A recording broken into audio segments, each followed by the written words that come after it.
me on Startup Report today are James Tice and Matthew Walker from Pixelstix. Welcome, gentlemen. Thanks for having us. Been following your progress for quite a while. It's been a good ride. Let's start at the beginning and catch people up on how Pixelstix started, how James came into the picture, and how the world domination has gone since then. Yeah, James was never not in the picture. Actually, I think it was September of 2017 when Apple had announced that that they were allowing third-party software vendors to access their NFC hardware.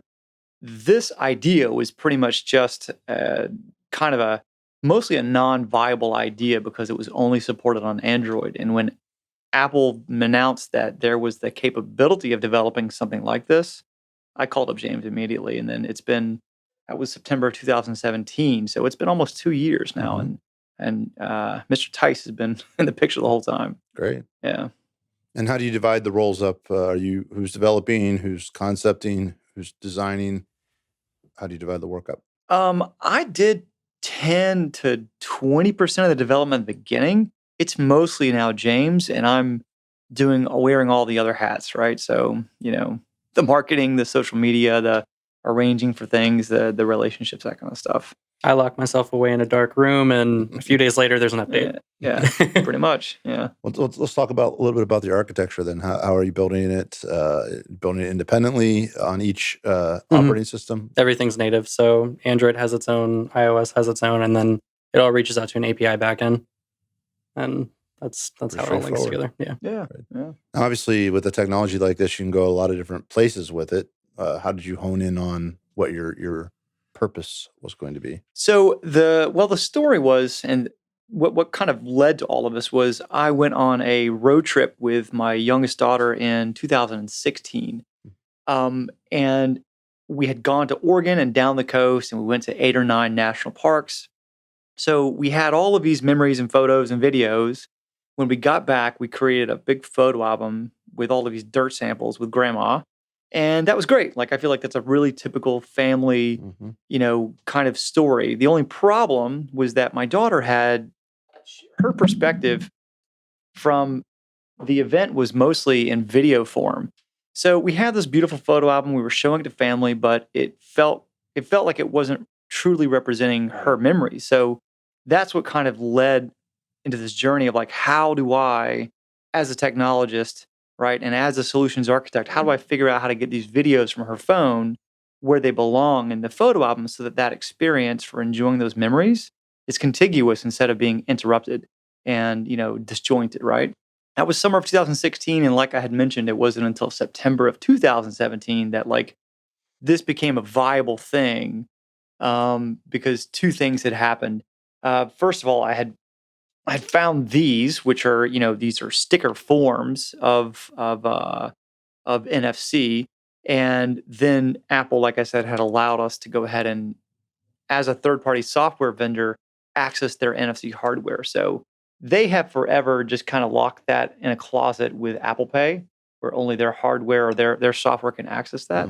Once they opened it up, it was like, oh, sure. Now it's just an effort. Well, and I guess we kind of skipped over the actual operation of Pixelstix. For those that aren't familiar with it, it's custom stickers that will, when you use the app and shoot the stickers, it'll pull up videos or other things. There's a few ways to describe it. A lot of when we talk to people, a lot of people want to understand its relationship or proximity to either QR codes or augmented reality. So I could explain it from a competitive landscape perspective, where I could say, if we were to talk about those 3 technologies and even NFC, so throw the 4 in there, right? How is this different than existing NFC? So QR codes are printable. They're super, super cheap. They have very, very low functionality. There are only a few vendors in town that allow you to, I think for like $5 a month, have a QR tag with a function to it. Augmented reality is on the other end of that spectrum, where it's very expensive to create, right? So you've got a software development effort to make a mural come alive with augmented reality so that when you look through the phone, you get that experience. And NFC is kind of in the middle. But the problem with it is that it didn't support a lot of abilities that it needed to support in order to go ahead and play the role that we envisioned. So we had to build that technology stack on top of NFC. So that's what Pixelstix is. Today it's a technology stack on top of NFC that allows you to do things that NFC can't do.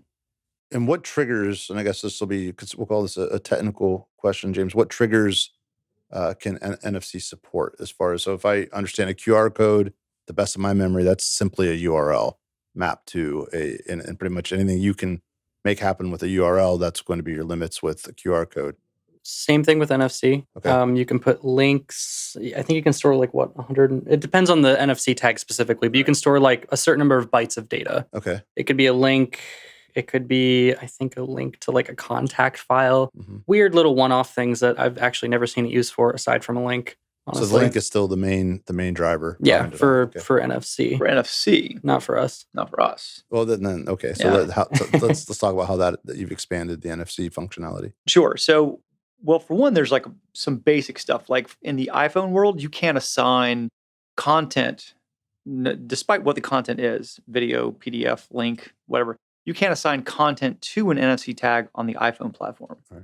Okay, so that was the first thing we had to figure out was how do we allow all the devices, no matter what device it is, the user experience is exactly the same. Right. So with our technology, when you interact with one of the Pixelstix, whether your iPhone or Android, it says, okay, would you like to put a video from your phone or an image from your phone onto this medium? And you simply do that. It takes, 5 seconds to 10 seconds, deciding on, depending on the length of the video. It compresses it, uploads it, and then wherever that sticker is in the world, when someone whips out our app and they touch it, they're going to get that exact same media. So even without talking about the maps, just assigning content, we've already gone well past what NFC can do. So, and there's a lot of that then in interpreting. You set the URLs up to have the commands embedded in them, and the software translates those accordingly. We have a special code that we put on each one, and then we interpret that with our backend. Got it. Okay. Yeah. Let's talk about the business a little bit. How did it start? How have you structured it? How have you financed it? And where is it in its growth phase? So we've been bootstrapped for the 2 years that we've been active, and that's been really necessary. So I didn't want to seek out any financing until we had viable technology and then also the beginning and traction of sales, right? So as you are well aware, we're not worth anything unless we're making money. Right. So we had to get to that point, and we knew that we had to dive deep into some innovation to do that. So after 2 years, we've definitely done that, and we have a technology stack and we have a series of capabilities now that we're starting to condense our efforts into more of a centralized message. What's our sales going to look like? What's our marketing going to look like? How is that aligned? And actually, one of our latest rounds of technologies was specifically to serve our salespeople out in the field so that they can immediately brand the technology for the particular client or customer they're interacting with. Because we've identified that one of our most viable avenues is licensing the software out to other companies. So that was the intent behind getting a lot of the patenting that we've done.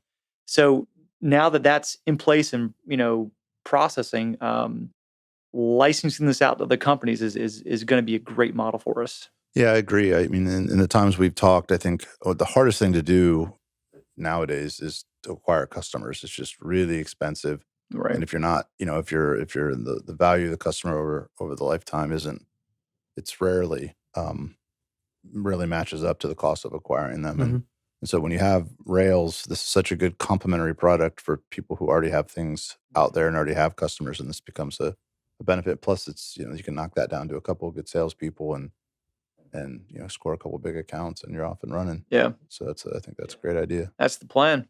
Very nice. I mean, we're also very excited about the consumer market, but for reasons that you had mentioned, and just because it requires somewhat of a critical mass, I think we just identify that as a bigger play. If we don't find ourselves in an exit strategy sooner than later, I think a much bigger play down the road is a larger consumer model. And, the people that we have that are using it, the individuals that are using it for their individual art, or, the people that have figured out that they can add this to picture frames and photo albums, they're big advocates and big fans. Like once they get it, they love it. But as you mentioned, it takes so much money and time and energy to go ahead and like acquire that interest and acquire that aha moment from people, you know? So, from a technology standpoint, if you do partner with others, are you able to port the core technology and try to integrate it with the other systems, or will it have to bolt on next to them, or how will you structure the technology? We're working on a library that other people can use in their own apps Mm-hmm. that will then communicate with our backend and essentially give them the ability to do what we do, but in their own visual representation. Got it. So they can design the app however they want. They can, have their own layouts and everything, but ultimately the core will be on our backend. And we give them that ability, plug and play. Right. And you got some initial traction. You decided to go, St. Pete being the city of murals. Mm-hmm. Yeah, you started there. How did that come about? That was a really interesting opportunity that has really blossomed into a great relationship. So, I mean, you said it. So, after we created this ability to easily have content and digital content in physical spaces, let's call that a hammer. And then one of the nails that we saw all over the city were murals that didn't have any information about them. Yeah. So we started reaching out to the people that we knew were doing murals. We started reaching out to Shine. That was around the late summer of 2018. That then led to a partnership for Shine 2018. Mm-hmm. Since then, we have continued that relationship. We were awarded a contract to do all of the previous years of their murals. Mm-hmm. So 2015, 16, 17. And then, of course, we're also going to be instrumental in receiving the international artists, Mm-hmm. working with the international artists, and placking the international artists from 2019. So that's just been a wonderful relationship, and quite frankly, that core relationship has blossomed out into things like Flint, Michigan, and LA, and Amsterdam, and Berlin now, and all kinds of places and ways that we're seeing our technology get used Right. that we certainly didn't envision. But it all came from that unique scenario where we just have a lot of murals here, Yeah, and so you mentioned this kind of goes back to the very first question that I asked about the path that the business is on, and this is such a ubiquitous value. You can put that information almost enhances anything you would do anywhere at any time, right? and so a lot of startups would be drunk with opportunity and drowning in all the different places to go and be too thin. At the end of the day, I think obviously you have an API mindset, and so just having the basic capability out there and then pushing the company in that direction where you give the capability and let people's imaginations and their opportunities decide how to use it. So how are you walking the line between saying, "Hey, I want to go push into the mural world," um, at the cost of maybe going into this other place, versus just letting the technology out there so people can do what they need to with it. Yeah, so that was some advice that was given to me very early on, is not to spread myself too thin on this, and it certainly is a challenge. So with the non-provisional patent that we have filed, we have 30 individual uses of the technology as a part of that process patent. So that is certainly a challenge, and what we're looking for is once we get into consumer space, right? We're looking for those 3 or 4 heavy hitters that we're getting a lot of traction on. And quite frankly, I've always envisioned that this is going to spin off other businesses. So there is, like, I'm not a salesperson, or at least I'm I'm becoming one, but I was not one originally. I was a software engineer that's kind of been in this role of now trying to create sales avenues. So there's certainly a situation where I'm kind of out of my league in that realm. Mhm. And it's taken me months to develop relationships with people in these arenas where it's just obvious that, like, you know, someone who has those relationships already, somebody that's already in the framing industry or the crafting industry, or already sitting on top of, a dozen brands that do that thing already. That's the kind of relationship that I think is much more valuable, even though these are clearly going to impact, improve, if not revolutionize some of these products. I think the avenue there is to work with people that have existing relationships that are already sitting on those brands, like Michael's. Right. You know? Yeah, they certainly having the rails built is a huge piece of it. Yeah. The other challenge is with innovative things like this there's an element of behavior change in it. The idea that when I see a mural, I'm going to pull out my phone and QR codes sort of cleared the path a little bit. They kind of did their thing, and they had they've certainly people have familiarity with them. How much they use them, I don't know, but how are you how are you tackling the whole behavior change element of people getting their head around Pixelstix? Right. So what we typically do is when we have Pixelstix in a gallery space, or in the case of the murals, we actually put text on each of the plaques that explain to people to go download the free Pixelstix app and then to tap their phone with it.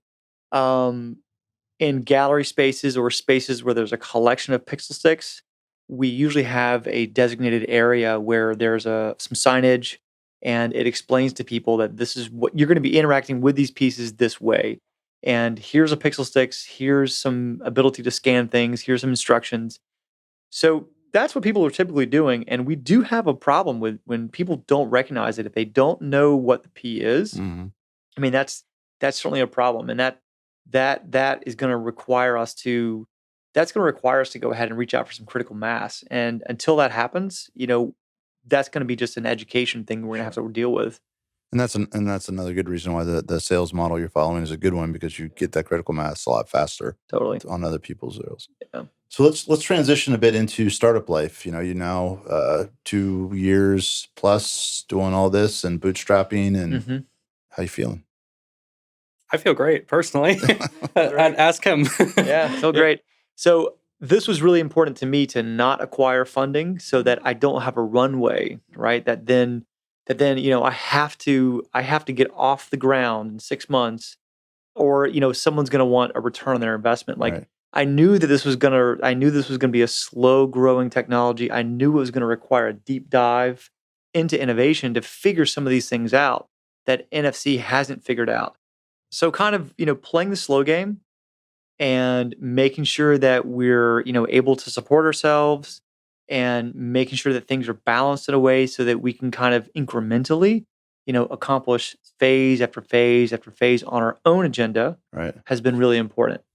Yeah. That would become the second sort of counter normal startup mindset that you've said. The first one was that we're not worth anything if we're not making revenue, as opposed to most people who walk in our door and say, "Got a great idea. Can I have $2 million, please?" Yeah, no way. And then the idea of doing it, being slow and really understanding it.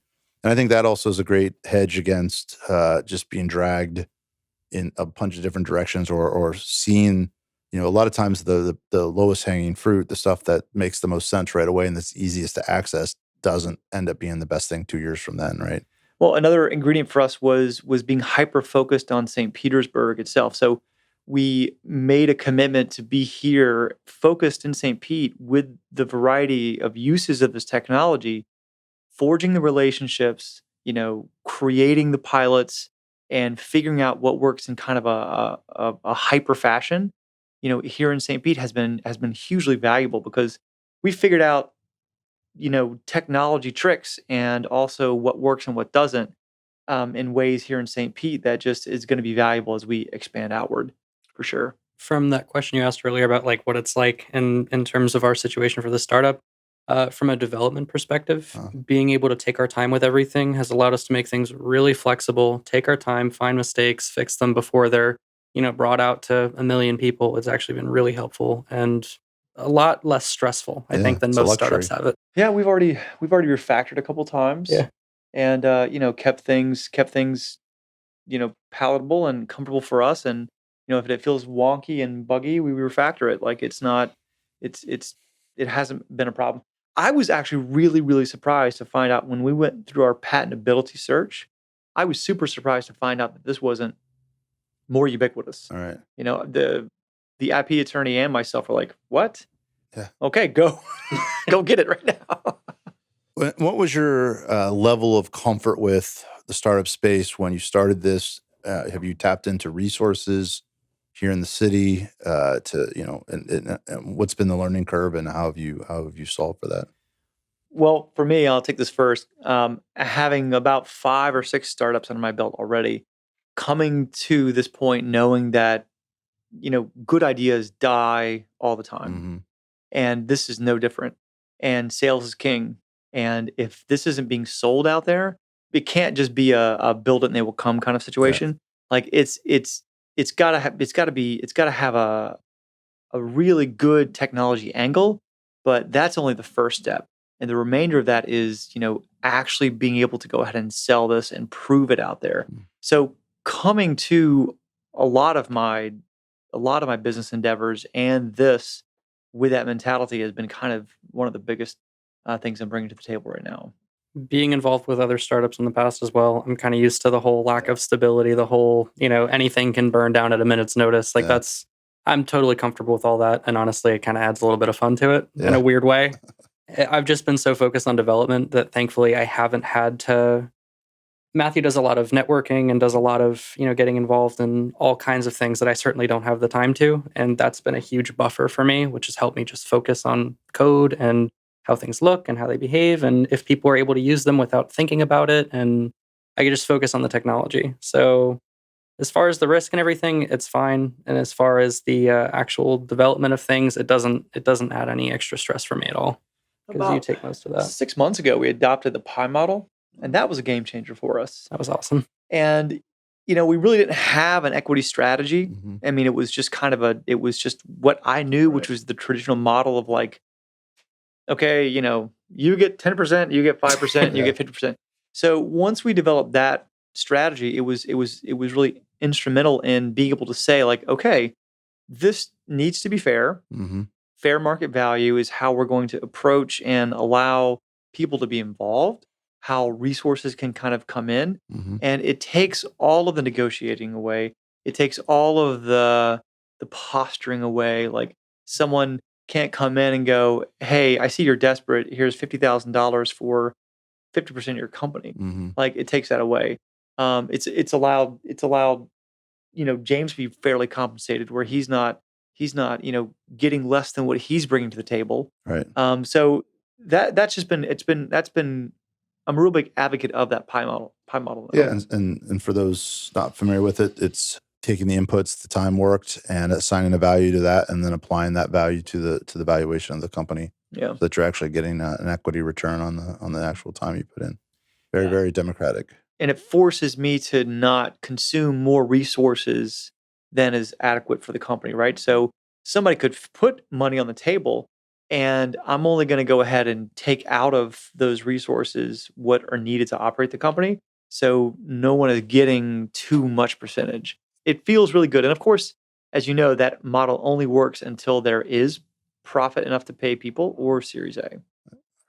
So what's next? Wow.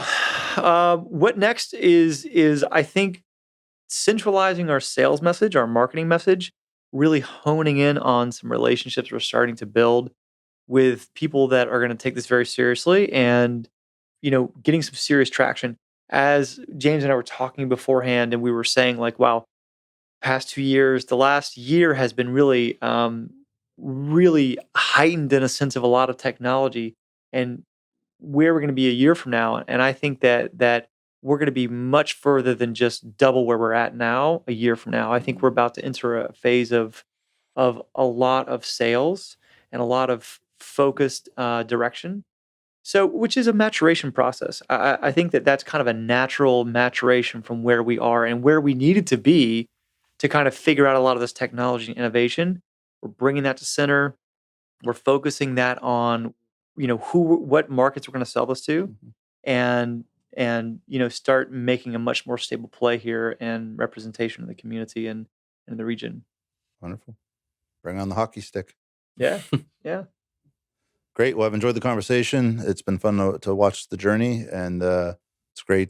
It's a great idea, and it's well built. And we wish you the best of success. Yeah, I wanted to thank you for being an advocate for the past year. I mean, we've had great chat, and I just appreciate your support. And it's been great. It's been great. It's one of the things that has made our involvement in St. Pete a success. I appreciate that. Thank you. Yeah. All right. Thanks, guys. Thanks for having us. All right.